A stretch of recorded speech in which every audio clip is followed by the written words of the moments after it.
ಕರಾವಳಿ ಭಾಗದಲ್ಲಿ ಅತಿ ಹೆಚ್ಚು ಜನರು ಮಾತನಾಡುವ ತುಳು ಭಾಷೆಯನ್ನು ಉತ್ತೇಜಿಸುವ ಸಲುವಾಗಿ ಶಾಸಕ ಹರೀಶ್ ಪೂಂಜಾ ಅವರು ವಿಶಿಷ್ಟ ರೀತಿಯಲ್ಲಿ ಹೆಜ್ಜೆ ಇಟ್ಟಿದ್ದಾರೆ.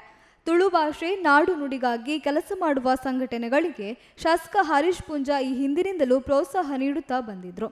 ಇದೀಗ ಇದರ ಮುಂದುವರಿದ ಭಾಗವಾಗಿ ತನ್ನ ಬೆಳ್ತಂಗಡಿ ಕಚೇರಿಯಲ್ಲಿ ತುಳು ಲಿಪಿಯ ಬೋರ್ಡ್ ಅನ್ನು ಅಳವಡಿಸುವ ಮೂಲಕ ಇತರರು ಹಾಕುವಂತೆ ಪ್ರೇರೇಪಿಸಿದ್ದು, ಇದೀಗ ಶಾಸಕರ ಭಾಷಾಭಿಮಾನ ಬೆಳ್ತಂಗಡಿ ತಾಲೂಕಿನಾದ್ಯಂತ ಜನಮೆಚ್ಚುಗೆಗೆ ವ್ಯಕ್ತವಾಗಿದೆ.